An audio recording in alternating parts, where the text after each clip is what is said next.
semester, such as it is. Just to remind you, the way the stream works, I've got some stuff over here I'm going to be showing you, and then right below here, I've got the live stream chat channel from our Discord server. So if you want to say something on the stream, it's going to show up right there. And I made it kind of a taller box, so if there's multiple things people say, you can see it all there. And that should help anyone who's watching this after the fact. In case there's a conversation, you can follow the conversation.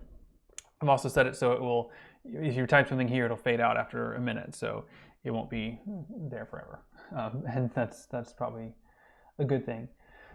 Okay, so it was good seeing many of you last week face-to-face, or mostly face-to-face, I guess. Those of you who were face-to-face Wednesday or Friday, I think that worked pretty well.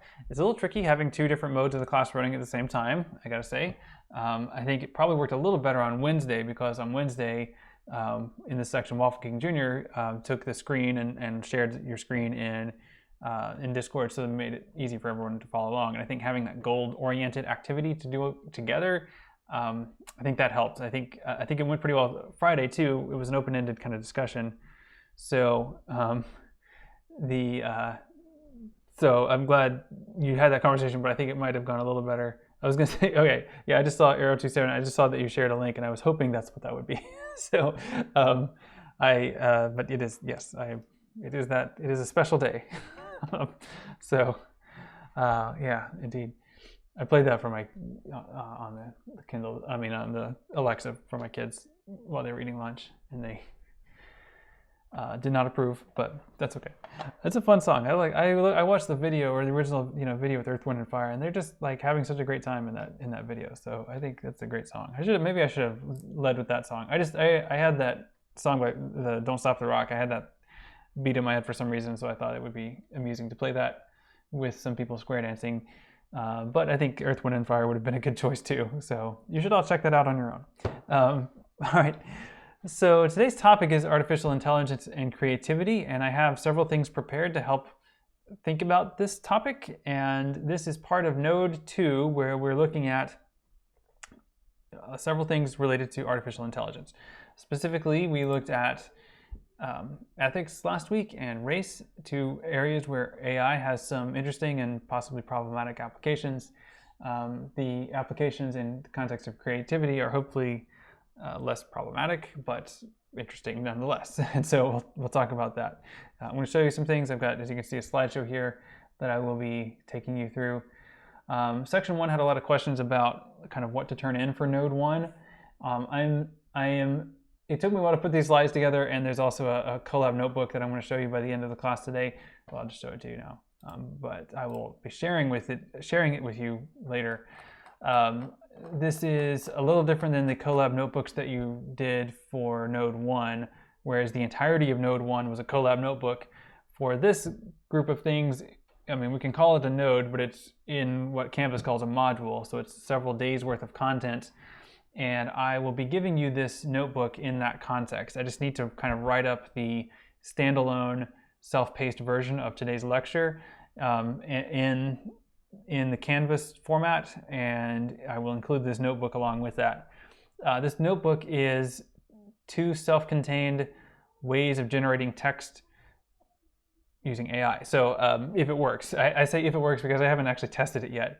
I did this based on this notebook, which I have used successfully, and then I just kind of shortened it for this version for you all. I'm pretty sure it works, but I haven't actually tested it yet. So I'd like a chance to test it and then write up the instructions a little bit more clearly, because these are pretty cursory, and kind of put that in the context of some of the ideas I'm going to try to get across in the lecture today. So hopefully that'll make sense to you. If you have any questions about this, let me know. But ultimately, don't worry if yeah, there will be something to turn in for Friday, but it's not a big deal. Like, you're doing the work of Node 2 right now by watching the stream or watching it later or participating in the Discord chat. We're going to do a quiz in a little bit. If you're doing those things, you're doing the work, and that's it. And the point is to be exposed to different things. And right now it's AI and creativity that I'm going to be sharing with you today. So your experience of that is the content, really. So hopefully that all makes sense. As always with anything, feel free to let me know if you have questions. But yeah, hopefully everything's going okay with you all. By the way, I'm going to be seeing a number of you again on Wednesday, and then again a different number of you on Friday. I am not going to keep reminding you about which cohort you're in. Like if you have a question, you can ask, but I'm not going to send out those proactive like messages like I did last week. Last week I used Canvas messages to say, hey, if you're in this cohort, you should show up. Hopefully by now you know which cohort you're in and when to show up. But if not, you can ask. So but don't count on me to remind you, basically, is what I'm saying. I might, but I probably won't, just because time-wise, you know, it's a lot. And hopefully you know. And I see Becca is typing, so I will perhaps let you type if you have a question about logistics, I'll let you type that before I get started on the lecture stuff. Well, it is. It's just not the same kind of thing as Node 1. So actually, why don't I just show you? Let me show you what Node 2 is. It's Node 2 is here per se. Like, it's not exactly the same kind of thing. Whereas Node 1, everything was in a Colab notebook. Now, because I found that Colab notebook system kind of hard to work with for that much content, I'm putting the content now here in this module called Node 2. So this is Node 2. It's sort of incomplete, as you can see. I've got several unpublished, some unpublished content here, and I'm going to be finishing that. I'll be finishing the creativity section today after the stream, but the education and work stuff, you know, I'll do my best. But it's basically, I'm just going to be building it here. But there's not a standalone Colab notebook. There will be something to do here, but whereas in the first notebook that you had for Node 1, you were adding content throughout it, like answering a question or participating in something. You've kind of been doing that already for this module, either by being, participating in an activity through Discord or face-to-face, and just kind of doing the work of the reading. That's the work of this node, and it's contained in different ways. Some of you are adding your thoughts on the discussion threads. So as long as you're doing those things, and in terms of your participation, as long as you're either face-to-face, like do one of the three. So face-to-face conversation, Discord chat, or Canvas discussion. Like as long as you're doing at least one of those for each day of class, then you're good. Ideally 2 of those 3, but at least 1 is all I can really require. So yeah, you should be, you're fine. Okay, so let's take a look at AI and creativity. So I actually made a slideshow. I don't always make slideshows like this, and I'm pretty excited to share this with you. So let's get started. Where's my scene? There it is. Excellent. Okay. So what we're talking about is artificial intelligence and creativity. I actually teach a class called Creative Coding, where that's what we spend a lot of our time on. And I don't know if I should say this because I don't know if it's actually going to happen or not, but I've started writing what might be a book about this, so we'll see. I have a lot to say, basically, but I'm going to try to just get some thoughts here, and hopefully it's helpful.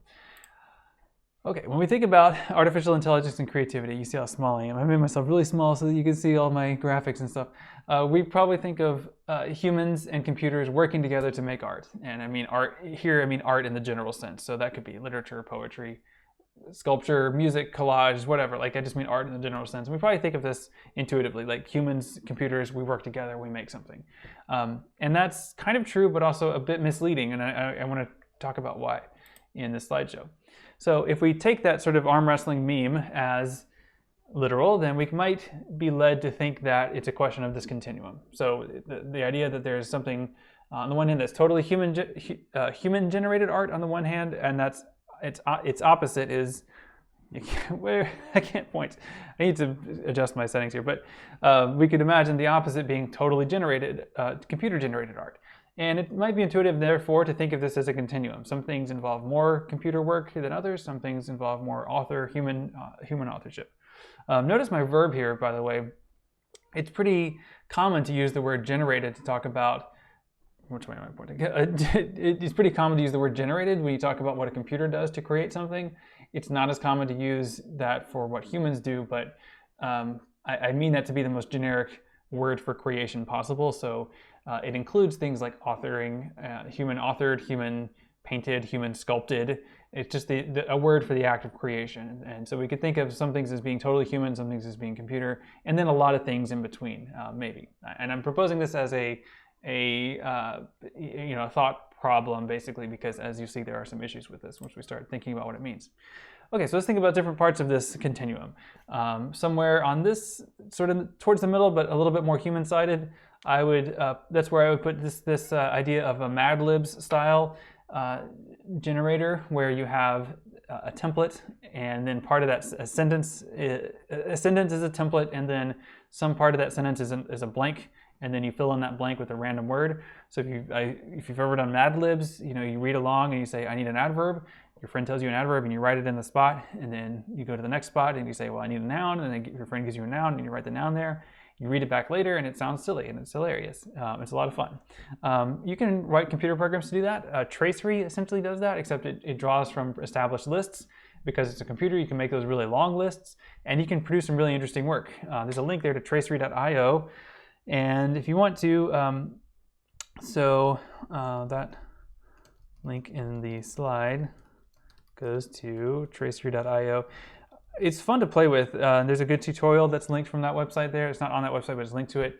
Tracery was made by Galaxy Kate is her name online, but Kate Compton. Very useful. I've made quite a few Twitter bots with it. You can use it to generate novels, whatever you'd like, but it's on the human side because you are creating that template and you are providing the things to fill in the blanks in that template. So I would say the computer is definitely involved, but it's a bit more on the human side. This, as you'll see, it doesn't really matter, but it's on this side of this equation, probably. Something a bit more on the computery side would be something like a Markov chain text generation. A Markov chain is something that exists, it's in that notebook that I hopefully can share with you by the end of class today. And this is where the computer calculates a set of statistics. It looks at each pair of words in a text, and for each word generates or calculates the probability of the next word occurring. And then it generates a new text following that probability. It's kind of hard to explain, I think, but once you see it in action, it pretty much makes sense. But in this case, the computer is doing more work, and it's being more involved in the process of selecting each word. And so this would maybe tilt it more towards the computer side of this balancing seesaw or balance beam or continuum or whatever you want to call it.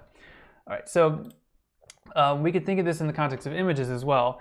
I tend to focus on text because that's kind of my area. I mean, my background, I was an English major. I have a PhD from an English department, even though it was a PhD studying video games. It's still, literature is still kind of my thing. So, but images can also give us some ways of thinking about human creativity versus computer creativity, and how essentially it's always a collaboration. Think of the arm wrestling. So one pretty common example, right, is the photo filter, and this is something we see all the time when you take a picture with your phone. This is an example. This is my daughter doing a superhero pose, and you can see that it's a pretty subtle difference. But the one on the left was the original that I took, and the one on the right was the one that Google Photos decided was better. It gave me a choice, but it said, hey, let me fix the lighting here. And so I said, okay, go ahead and fix the lighting, and it came up with the one on the right. I think the difference is pretty subtle in this case. I kind of prefer the one on the left because I think you can see the contrast on her face a little better. But you've I'm sure seen this kind of thing. Whenever you like Instagram filters, you can choose different styles, and these are AI. This is AI going to work in collaborating with you to produce a new image, an image that you did not create on your own, that you had some help. In my case, it's not only the Google Photos tool that fixed the lighting, it's also all the software in my phone that chose the autofocus and kind of figured out the white balance automatically to begin with. So again, it's a collaborative work between me and my phone and Google Photos, at least, to produce this image. There's slightly more, I guess, computer-sided versions of this as well, like the content-aware fill. And this is where, like in this example right behind me, with the content-aware fill, you can basically remove content from an image. In this case, I just got the screenshot from YouTube. I don't actually have Photoshop, so I can't do it. But that's, removes that balloon there, and it recreates what would have been behind that balloon based on the context. Excuse me, that's what it means by content aware. Sometimes I've seen it called content aware and context aware fill, but in either case, the AI is saying, hey, I think I know what should be there, and I'm going to put that in here. I think it's also a filter for After Effects, and you've probably seen these kinds of things or done these kind of things. Pretty, I don't want to say easy, but it's something that you've likely encountered in some way. But notice how this image on the right is not the real world. The image on the right does not exist. It has been created by a computer, but we don't think of that as like computer-generated imagery necessarily, even though literally it is. Literally, that image on the right without the balloon only exists because of software that was able to erase the balloon and replace it with what else should have been there. And that took AI to generate something to fill in that blank. So that actually is a pretty far towards the computer-generated side, because the computer had to do a lot of decision-making there to do that and to create that. So again, the images I think are kind of an accessible way to think about it. Text is a little bit trickier to work with sometimes, at least to describe. But if you recall, I initially proposed that arm wrestling meme as sort of misleading, and I want to be clear about this, because when we think about it as a continuum, which I think is intuitive, I think this makes a lot of sense to people. What I want to argue, though, is that there's really no such thing as either end of this continuum, that every creative act is somewhere on this continuum. So if we were to imagine what a totally computer-generated creative work would be, that would be all of the things that we associate with creation, like coming up with the idea, having the motivation to do it, having the means to do it, having an audience for it. These are things that computers cannot do on their own. As far as we know, computers have not autonomously decided to make something artistic. If they did, we probably wouldn't recognize it. It's something that just doesn't happen. People do use computers or train computers to do things, and that's what we're looking at today. But computers have not been creative on their own. There's lots of ways in which computers augment human creativity, but they don't do it on their own. They are not independent subjects. Similarly, I want to argue that humans are also incapable of creative work without technology. So let me show you what I mean by that, by zooming into this end of that continuum. Let's think about writing, and I think writing is a pretty intuitive way to think about creativity. When you write things, like in different contexts, think of the different contexts where you write something.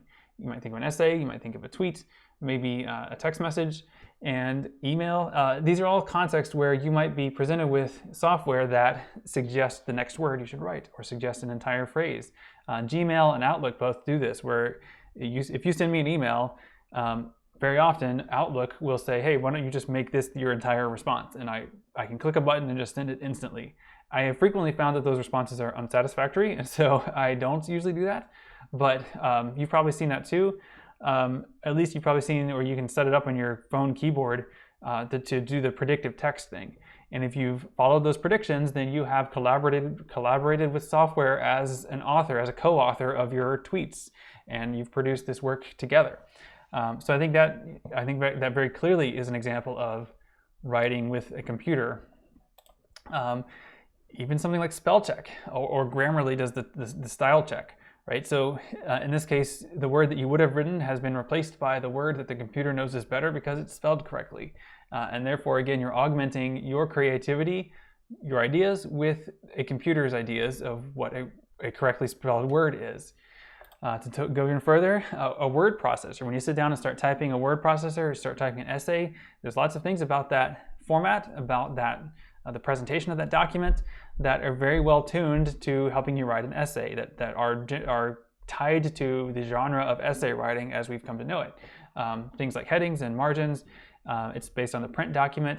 But again, the word processor is necessary for you to do this on a computer. You could use a typewriter, but I think you'd have the same thing there because a typewriter is, of course, technology, and you can use that technology to write just as you can use a word processor to write. In either case, these are creating specific boxes for you to put your ideas into, and those boxes impact the ideas. They give shape to those ideas. And by doing that, they are assistive in that sense. And you might say collaborative in that sense. If we want to take this argument into a bit more abstract territory, when we speak, use cliches and figures of speech and hyperbole to get our point across. And we count on our audience to recognize those idioms and respond to them appropriately.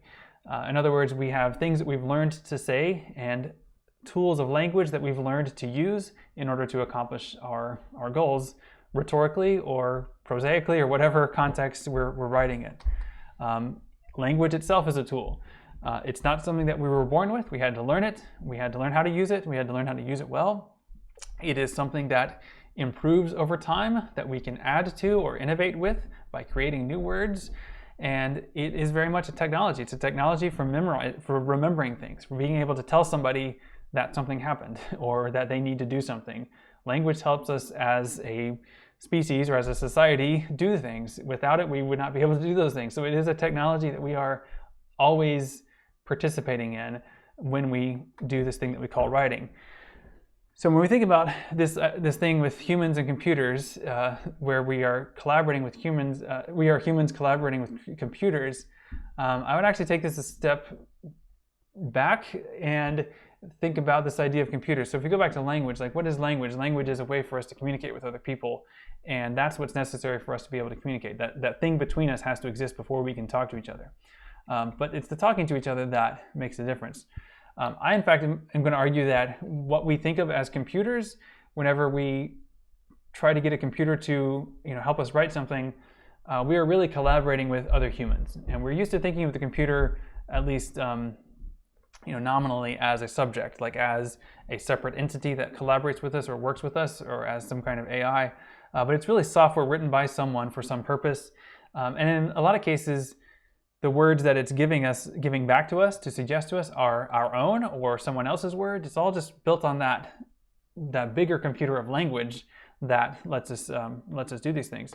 The notebook that I'm going to show you in a bit, hopefully, if we have time for it, uses something called GPT-2, which is a model, an AI neural net model released by a company called OpenAI. They have an advanced version of that now called GPT-3.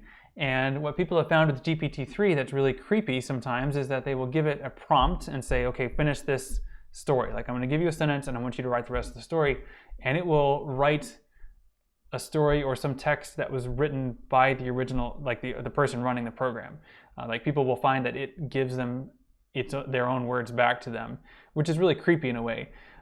But what's interesting and what that shows is that GPT-3 is really not so much a brain as it is other people's words. It's really a massive appropriation engine, and it gives you other people's words. Instead of it's not coming up with its own words, it's giving you other people's words. And you could go back to the classic aphorism by Brian Geisen, poets don't own words, and neither do computers. We use them and give them to each other, and that's what's happening when we make art with words. So on the side of the totally computer generated, I showed you a couple examples, the Markov generation thing, and then like the content-aware fill. Those are, I think, hopefully pretty accessible. There are many more, I guess, avant-garde kinds of things that occupy kind of the further end of this spectrum. And again, I think the spectrum is flawed, but it's also a useful way to talk about different things or to bring up different things. And so I'm going to use it, even though I think it's limited and also misleading. This is an example of artwork or a visual work created by Google's Deep Dream algorithm. And as you can see, it's, well, hopefully you can see, I don't know if it's big enough for you, but it's basically a dog made out of dogs and parts of dog faces. And I guess the way to explain this, I don't know if this is the best way to explain this, but if you think about a picture of a dog, the things that you notice that tell you it's a dog might be its eyes and nose and ears. That's what this AI has been trained to look for when it looks for dogness in a picture. And when asked to generate an image, it relies on predictable markers of dogness, and that happens to be the eyes and the noses. So it generates lots of things out of eyes and noses, and you get these like monstrosities like this on the right. It gets worse the more you zoom into it. So I recommend zooming into it. If you can't see it that well, just Google Deep Dream and you'll see lots of things like it. Pretty entertaining and creepy. In the realm of literature, there are lots of books like this one. This one's called The Policeman's Beard is Half Constructed. I don't own a copy, but it is, as you see here in that title, up at the top right, it says this was the first book ever written by a computer, which is interesting. And it's interesting because I have here another book that claims to be the first book written by a computer. And I also have here yet another book that I think is actually the first book written by a computer. I'll tell you a bit more about both of these later, but this idea of being the first book ever written by a computer is a claim that keeps being made, and I think that's kind of interesting. Partly it's because people who come up with the idea of writing a book with a computer aren't always connected to other people. So Policeman's Beard, this was the early 1980s, and so people just weren't as connected back then. So if someone came up with this idea, they may not have had access to everyone else who might have been thinking the same kind of thing. And so I'm not blaming anyone for not knowing about each other. But it's interesting that each of these are kind of a one-off. Like very few people went to make the second book ever written by a computer because the first one went so well. Mostly these are novelties or experiments, and I think they're really fascinating, but not usually very influential in a literary sense. Okay, so music is another context. This is, hopefully this will play through on here. It's screaming in my house, but they're probably fine. This is All Star by Smash Mouth, but as you can see from the title here, the normal song will play for a few seconds and then the AI will take over. Somebody once told me the world is gonna roll me. So keep an eye on the subtitles.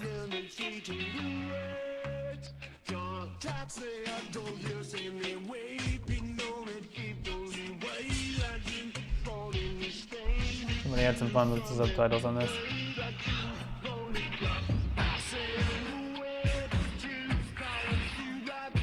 See the AI is struggling.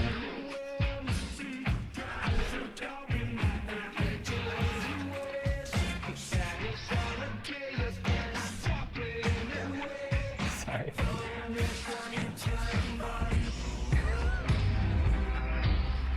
Yeah.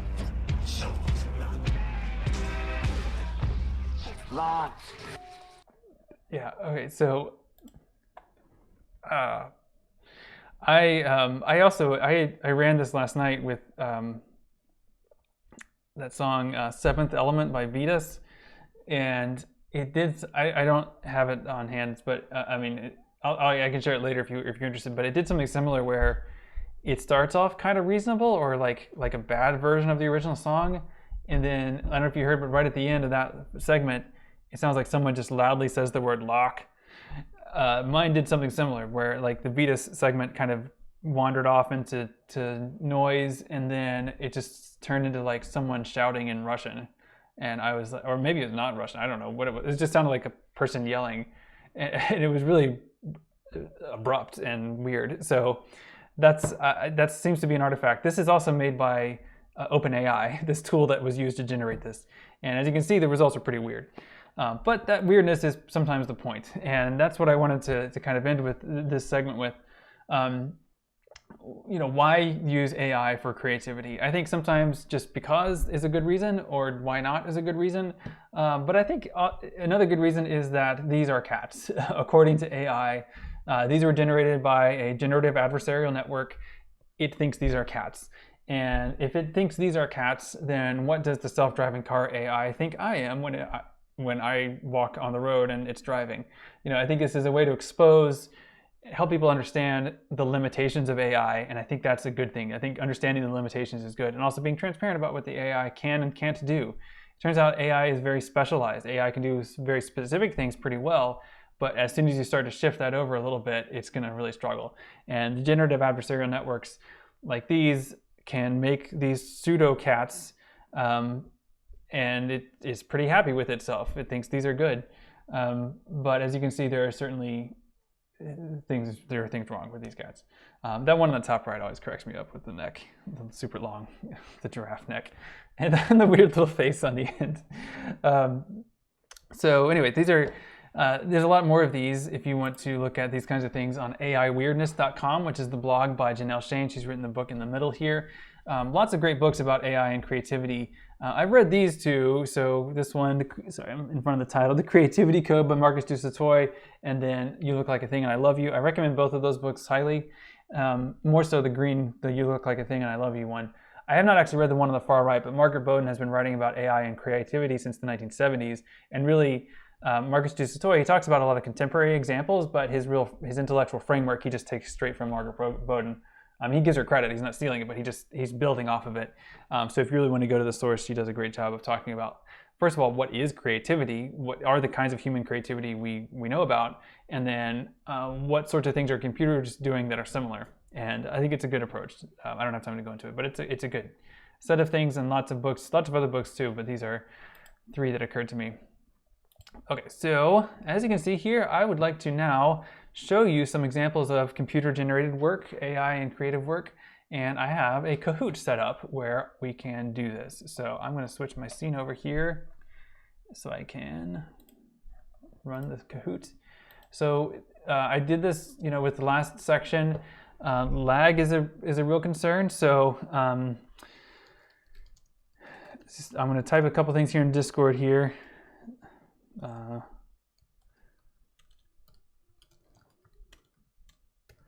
Please join at Kahoot.it with the pin. So if you've probably done Kahoots before. I had never actually run one before I did this one today. But you go to Kahoot.it in your phone or your browser and type in this pin, and I just posted it in Discord. And if you do that, I should see you pop up here as players, I hope anyway. I've already run this once, as you can see, with the group from before, and they show up as little ghosts, but I see, okay, good, looks like a couple of you are able to join, so that's great. So I'll let a few of you join. The big issue here is going to be lag. So for each of these, I'm giving you 30 seconds on them, and I know there's like a 10-second lag, but you shouldn't need more than 20 seconds, really. This isn't a graded quiz or anything. I just want you to go with your first instinct on these, and then hopefully that's good. That should give us plenty to work with. All right. So I'll give you all a few more of you a chance to get on there. It looks like I've got 13 on the stream, 13 people on the stream. So let's see, we're up to 1, 2, whoop, jump around too much. 1, 2, 3, 4, 5, 6, 7, 8 on here. So if you're still joining, there you are, Wayne, Ken, good. Okay, so again, you can join late too, by the way, so feel free to join in late. It's not a big deal. And honestly, there's nothing at stake here. So what's going to happen is these are going to be, I'm going to show you several things, and the question for each of them is this made by a bot or not? In other words, was this created by artificial intelligence or by a human? And you just have to decide, what do you think? And don't overthink it, just go with your your gut instinct, I suppose. Okay, so let's see, this should take about 10 minutes. We'll see how it goes, all right? And again, don't worry if you're coming into this late.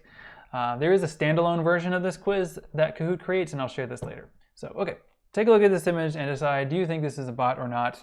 Sorry about the lag, can't really do much about that, but you've got plenty of time. So, just guess. You can even answer before the image shows up, I think. It'll pop up on your phone before you see it on the stream, probably. So, feel free to, you might as well just guess, right? All right, 22 answers. How many people are watching? Is it that many? Okay, great. So many of you got this right. Many of you did not. This is by a bot. This is by, and I forgot to look it up. There are 2 different AI artists in this, and I get them confused. But one is named Aaron. What's the other one called? I've forgotten the other one. But this is by a bot. I can look it up. I promise. I can show you later. So it's a computer-generated painting. The paint, it actually literally it holds a paintbrush and actually and a motor, and it actually drives it around. Although I think this one might actually just be a digital painting. Okay, so let's try another one. All right, looks like Dev is in the lead. You can see you're kind of competing with the first section too, because they ran through the same questions. Okay, let's go for the next one. Is this created by a bot or not?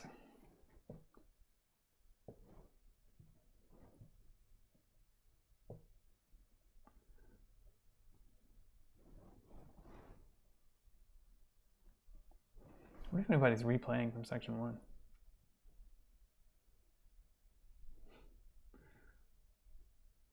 All right, because there's more than, usually not this many people watching this second stream. Okay, so 16 people say it is a bot. It is by a bot. That is correct. And this is by the other one. I think this one, again, I'm blanking on the names. I don't know the artists as well. I can look it up later, but this is also by a bot. So good job. Most of you got this one right by a little bit, so that's good. All right, and yeah, it's interesting. You're competing with section 1. So Looks like Becca P is the highest climber.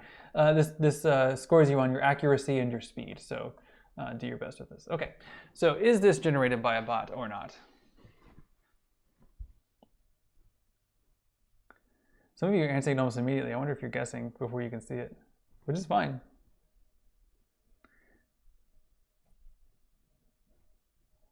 Really curious to see how this one goes out, how this one plays out.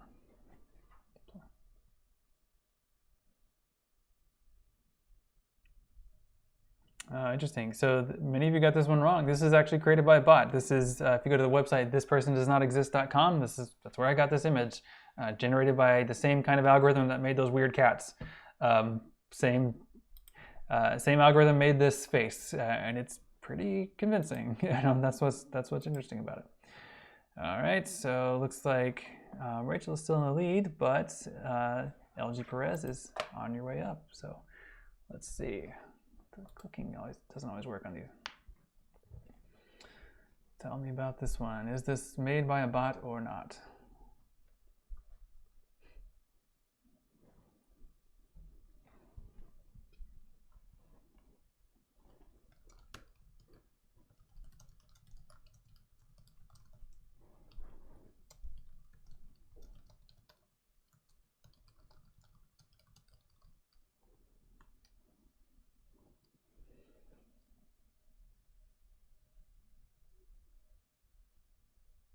It is not made by a bot, so almost 50-50 in the middle there. This is just a picture I found, but I can see how you're almost conditioned to assume that it's a bot because if you got the last one wrong, right? Or you saw how compelling the last one was. This is an actual person. I just got this on Unsplash.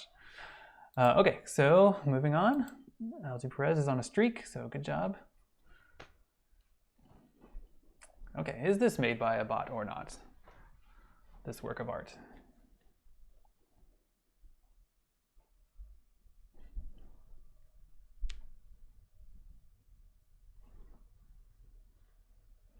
It really is a pretty fascinating painting.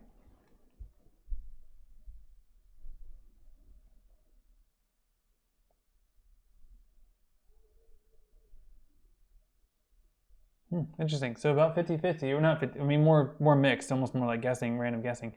This is not by a bot, this is by a human, but most of you got it wrong, but not by much. This is by an artist named Theo Van Doesberg, and he had a kind of pixel art style, but he did this in the 1910s and early 20s. So he quite a while ago, but he was doing things that kind of anticipate computer imagery. So pretty interesting artist. He was in the same movement that Piet Mondrian, if you might know him from Germany. Oh, this one's actually on a 20-second timer. Okay, well, shouldn't be, but anyway, do your best. Is this a bot or not? I don't know why that was 20 seconds. I thought I made them all 30. Looks like most of you are getting it anyway. And yes, this one is made by a bot. You might even recognize this one. It was kind of well publicized a little bit. It was a computer-generated painting that was sold for auction at Christie's for several $100,000. And so it was advertised as the first work of art auctioned at Christie's, first computer-generated work of art at Christie's. So and you can kind of see some of the textures here do look a little bit computery, basically, for lack of a better word. All right, Becca P on a streak. Good job.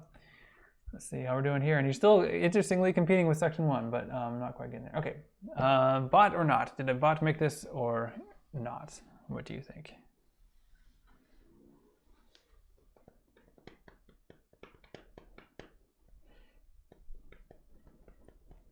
Guess I could turn on the music for this. It's kind of annoying, but... All right, so many of you chose not. This was made by a bot. This is a computer that was programmed to mimic Rembrandt. So it's portrait based on Rembrandt portraits, and I think it did a pretty good job of making it look like a real painting by Rembrandt specifically. Okay, so many of you got that wrong. That's okay. That's kind of the point. You're kind of proving my point if you get it wrong, or at least recognizing the value of computer-generated art. So tell me about this one. What do you think? Is this made by a bot or not? Either way, it's a very creepy image. I like it.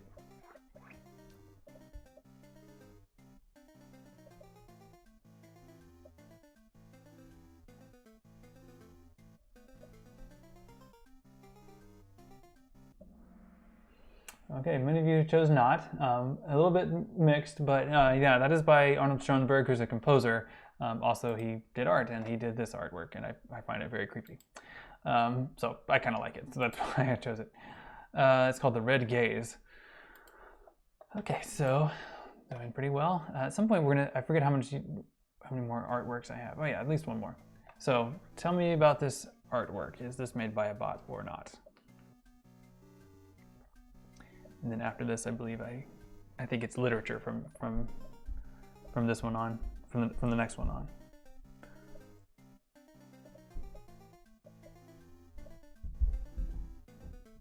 I can't actually hear the music, but it doesn't look like it's too loud, so let me know if it is. People yelling in my house. Good, yeah, it is not by a bot. That is actually a real Rembrandt, so I'm glad you were able to tell. If you look closely, the level of detail, especially in the eyes, is more pronounced. Like, it's more detailed, more subtle than the computer-generated one, but not by much. And I think that the computer-generated one is very impressive for what it's able to accomplish. Okay, I just noticed I've got kind of an interesting sun slash on my face. It's like right in my eye if I lean over too much. Okay, let's get through these. So, is this another painting? Yes, one more painting. Is this by a bot or not?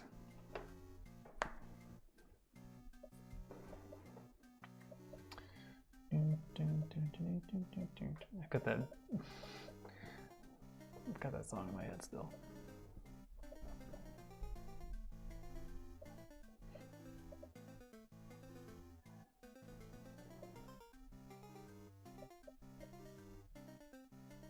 $28 answers. How many people were on this quiz? Okay, so this is not by a bot. Interesting. A lot of you thought it was by a bot. No, it's by a human. I don't remember the artist's name, but it's an example of minimalist painting. And minimalist painting can be a single shape or color, and it doesn't have to be much, but it's human generated. And I think it demonstrates that humans can be minimalist or maximalist, and so can computers. But really, it's humans using computers to be one or the other. Okay, here's some literature. It says, a letter which can wither, a learning which can suffer, and an outrage which is simultaneous is principle. Students are merciful and recognized they choose something. So tell me, did a bot write that or did a human write that?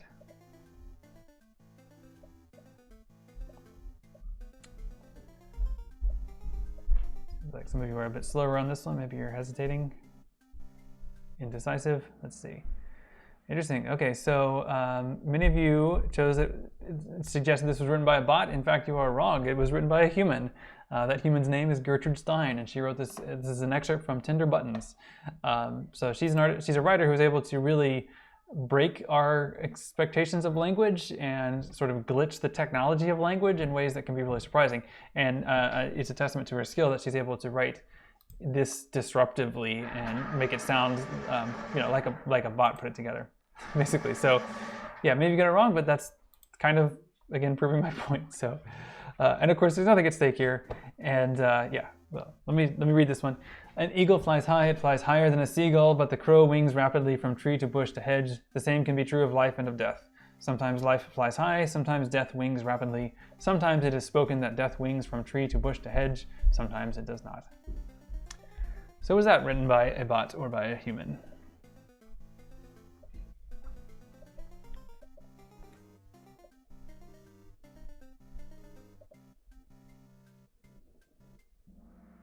All right, so yeah, most of you got that right. It is written by a bot. This is an excerpt from The Policeman's Beard is Half Constructed, which is by a computer program called Ractor.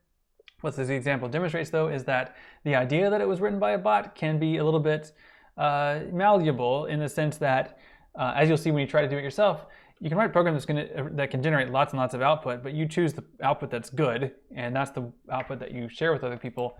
That, to me, is a pretty significant editorial act, at least, and really a writerly act. And so it is still, I think, very much technically human authored. But yeah, that goes in the bot category because it's part of that book that claims to be the first book written by a computer.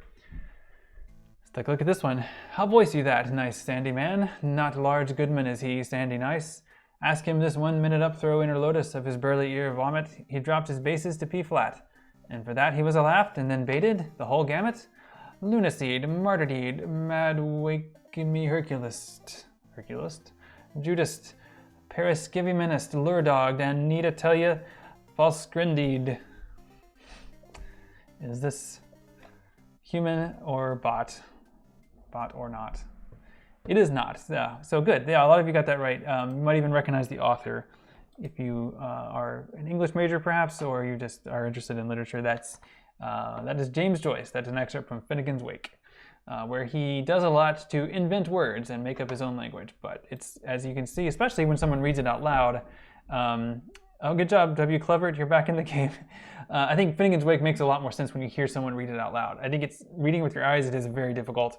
Hearing it, it works a lot better, and maybe that helps when I read it just now. Okay, bot or not? Let's go. Carol was trying to keep her mind on the book she was reading, but there was so bloody much to absorb, and it could hardly be called exciting reading. Each time she thought she had grasped a section, more ideas seemed to leap out of the pages. It was a lot like going back to college and majoring in gambling. Plus, she was trying to earn her keep by coming up with some ideas for Nick. Ideas that hadn't been done in the 50-year history of Las Vegas. About 14 hours a day, she figured, and worth every second of it. The door to the office opened, and she jumped involuntarily. It was rare that anyone got by the outer protective layers of receptionists and secretaries without at least one formal announcement. And so it looks like, yeah, many of you got this wrong and thought it was not by a bot. It is allegedly by a bot. I say allegedly. It is from this book here called Just This Once, sort of authored by Scott French, but as he claims, he had a computer write it to try to imitate the style of someone. Jacqueline Suzanne. So Jacqueline Suzanne writes contemporary, or she wrote before she died, contemporary kind of romance novels, and he wrote a computer program to try to do that in the 1990s.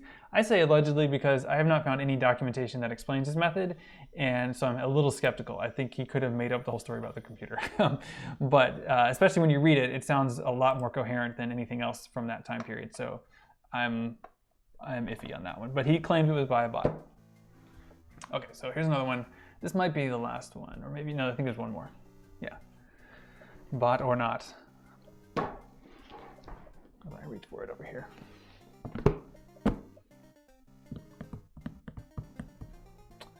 Yeah, looks like we're about out of time, but should have time to finish the quiz. It's falling apart a little bit.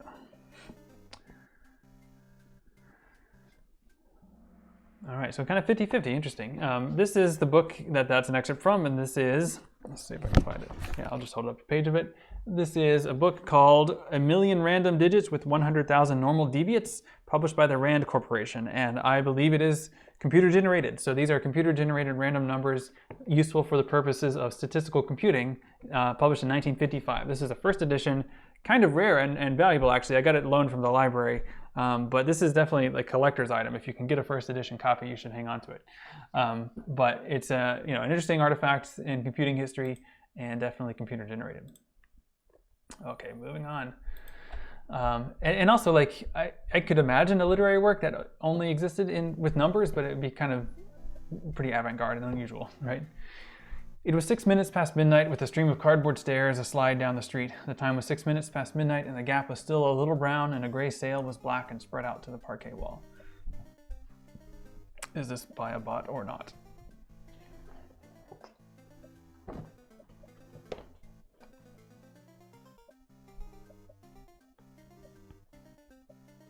Almost there. So many of you kind of guessing, it looks like at this point. This is a book called Won the Road, and it is computer generated, human collaborative, but mostly computer generated. So many of you guessed correctly, many of you did not, but that's okay. Kind of in the middle. It's his attempt to use AI to rewrite or to revisit On the Road by Jack Kerouac. And so that's why it's called Won the Road. All right, sorry, the text on this one's really small. Now, by all odds, the most ancient extant portrait, in any ways purporting to be the whale's, is to be found in the famous cavern pagoda of Elephanta in India. The Brahmins maintain that in the almost endless sculptures of that immemorial pagoda, all the trades and pursuits, every conceivable avocation of man, were prefigured ages before any of them actually came into being. No wonder, then, that in some sort our noble profession of whaling should have been there shadowed forth. The Hindu whale referred to occurs in a separate department of the wall, depicting the incarnation of Vishnu in the form of Leviathan. Correct. That is not by a bot. Most of you got that right. That is from Moby Dick. So good job on that one. But notice some of you, either you guessed or you guessed before you even saw it, or you just sort of guessed to be safe on the idea that many of these things have been trick questions. And I think that's interesting too. It's deprogrammed your expectations for literature in a way. So let's see how you all did. And I don't know if it's going to rank you all based on the most recent round or if it's going to add you all in with the previous round. So it looks like it is going to add you in with the previous group. So let's see if anyone... No? Okay. So good job, W. Clevert. Wayne, good job getting that in there. So it looks like you were competing with and against people in the first section, and Rachel from the first section was the winner. Again, not that it matters, right? It's just an exercise in learning about and seeing different things. You can kind of see here, if you scroll down here, actually it tells me how many people got it right. And for the most part, like, people are wrong, and that's kind of the point. Like, these are all meant to be tricky, but they're meant to introduce you to different things, and so that's a way for me to show you some things without just sort of being like a slideshow of things, right? So good job, everyone. I will give you a list of this. I mean, there's an offline or like a self-paced version of this quiz that I'll share in Canvas. And like I said, I'm going to go through, I'm going to kind of add text to the module so it can have a standalone version. You can run through it all on your own. Similarly, here's this notebook. And this notebook is meant to be two different versions of text generation in a self-contained way. And this is using Colab Notebook's GPU runtime, so you have to do a little bit more to set it up like I just did. Basically, you have to prove you're not a robot. The other thing you need is you need to have a text file. This is what I requested in the announcement I sent yesterday. In my case, I have a text file that consists of the entire text of Star Trek The Next Generation scripts. It's a file called tng.txt.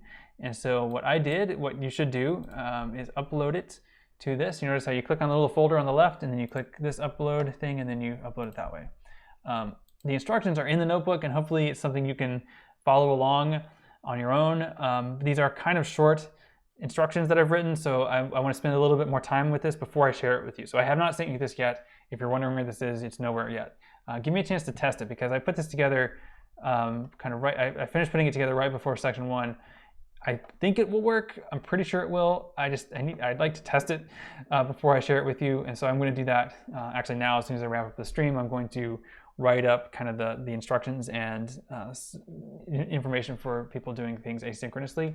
I'm basing this off of this notebook here by this guy named Max Wolf, who took GPT-2, which is a product, a neural net model created by a company called OpenAI, and he made basically a Python interaction thing for it. So this lets you use GPT-2 within Python, and he created this Python notebook where you can kind of basically follow his instructions and you can generate text. So what I've done here is make a simpler version of what he created, and I think it works. But like I said, I'd like to test it first and see if there's any potential hurdles that you might run into as you try to work on it yourself.